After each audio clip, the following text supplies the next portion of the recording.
Saya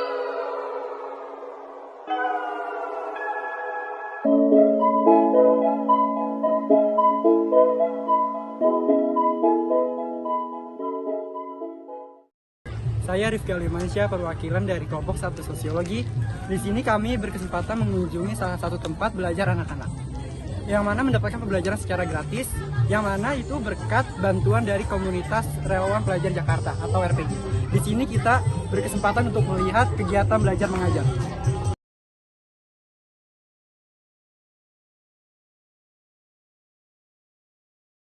Halo teman-teman, aku Greta Yutomo dari SMK Negeri 3 Jakarta. Aku di Relawan Pelajar Jakarta ini menjabat sebagai ketua dari RPG ini. Halo teman-teman semua, perkenalkan nama saya Mutiara Febrianti Soleha dari SMK Negeri 27 Jakarta, dan saya di Relawan Pelajar Jakarta menjabat sebagai wakil ketua. Oke, untuk awal terbentuknya komunitas Relawan Pelajar Jakarta ini dibentuk pada tahun 2019 oleh organisasi yang namanya Masyarakat Relawan Indonesia. Itu MRI Jakarta Pusat, ngebuat ruang belajar di sekitaran sini dan lama-lama membentuk suatu organisasi yang bernama Relawan Pelajar Jakarta gitu. Untuk tujuan dari organisasi ya tepatnya Relawan Pelajar Jakarta. Dan di sini tuh kita mungkin dari Bang Afid sendiri, ketua dari MRI ini, sadar kalau misalnya pendidikan di DKI Jakarta ini tuh kurang merata. Sebenarnya sih kita awalnya kita ngelihatnya kayak pendidikan di DKI Jakarta fine-fine aja, bahkan lebih baik daripada wilayah-wilayah yang lain.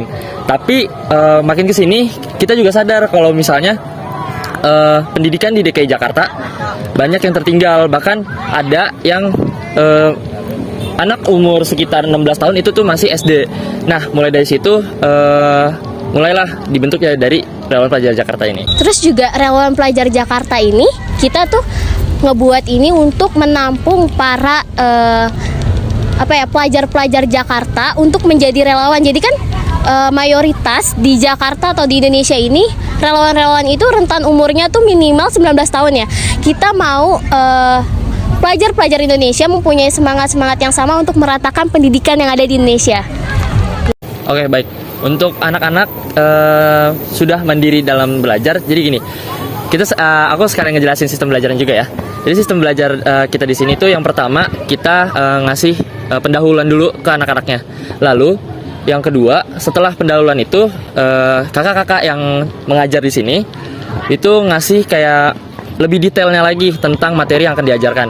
Lalu setelah itu anak-anak juga kita suruh untuk belajar lagi di rumahnya. Nah, setelah itu minggu depannya itu bakal ditanya sama kakak-kakaknya apakah apakah ajaran yang udah dikasih tahu yang kemarin itu masih melekat apa enggak, dan apakah dipelajarin di rumah atau enggak gitu. Kita juga ngajarin tentang manner atau tata krama. Ini kan jadi masuknya budaya juga ya. Tata krama mulai dari hal-hal yang kecil. Yang pertama kayak menyimak orang yang sedang berbicara di depan, lalu menjawab salam, lalu juga manner yang hal-hal kecil. Menghargai temannya. Oh iya, menghargai temannya juga yang sukunya yang berbeda dan agamanya yang berbeda. Nah, terus kita juga ketika ada mata pelajaran kreatif, kita mengajarkan kayak tarian tradisional budaya Indonesia, lagu-lagu budaya Indonesia. Terus kita juga pernah mengajar pakai batik. Kita ngenalin budaya Indonesia ke mereka bahwasanya oh ini hari batik nasional loh, oh ini hari-hari budaya nasional gitu. Untuk Relawan Pelajar Jakarta ini untuk saat ini emang baru di Jakarta. Cuma kita mempunyai rencana untuk memperluas wilayah Relawan Pelajar Jakarta ini menjadi ada Jakarta Pusat, Barat, Timur, Selatan, Utara gitu. Lagi on proses. Baik, jadi inisiator dari organisasi Relawan Pelajar Jakarta ini yaitu dari Bang Afid sendiri selaku Ketua MRI Jakarta Pusat. Oke, baik. Untuk strategi dari Relawan Pelajar Jakarta ini tadi yang udah kita singgung sedikit, kayak memperluas wilayah yang tadinya cuma di Jakarta Pusat doang nih, yang di karet di Jalan Tenaga Listrik, kita bisa mungkin nanti ke Jakarta Barat, Jakarta Utara, Jakarta Selatan, bahkan Jakarta Timur juga. Ya, kita mencoba mengeksplor beberapa pendidikan yang belum merata di Jakarta. Terus juga kalau misalkan diberi kesempatan, kita juga sebenarnya pengen banget untuk seluruh wilayah Indonesia, karena teman-teman di luar wilayah Indonesia banyak banget peminatnya yang mau masuk Relawan Pelajar. Cuma sayang sekali kita baru buka di Jakarta Pusat. Oh, Jakarta Pusat tempatnya Iya. ya? Iya. Nah, terus juga untuk progresnya kita pengen banget mempunyai tempat belajar yang nyaman. Jadi kayak nggak numpang gitu loh. Jadi kita Punya tempat sendiri lah Iya. untuk belajar gitu. Terima kasih ya Kak atas penjelasan yang tadi Kakak sampaikan ke kami. Oke, sama-sama. Semoga teman-teman semua termotivasi untuk meratakan pendidikan yang ada di Jakarta. Terima kasih. Terima kasih semuanya. Berarti dari aku dulu ya. Ya. Kalau saya dari aku sendiri itu pertama kali ngajar itu di bulan Februari tahun lalu, sekitar di tanggal 20-an di akhir-akhir bulan Februari. Jadi terhitung masih 11 bulan lah, mau 1 tahun.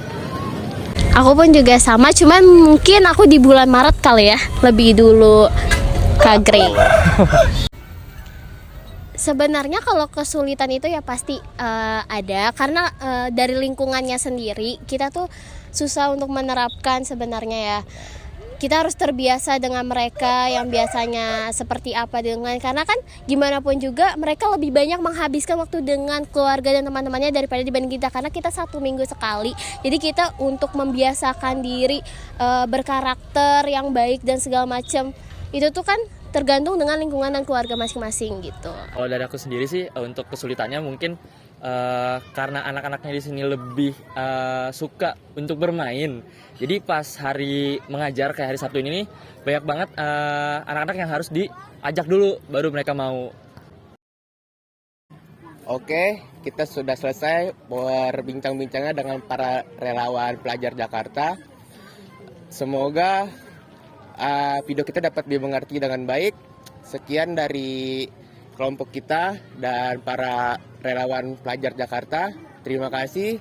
Kurang lebihnya mohon maaf. Assalamualaikum warahmatullahi wabarakatuh. Dadah. RPG Pak Udawati.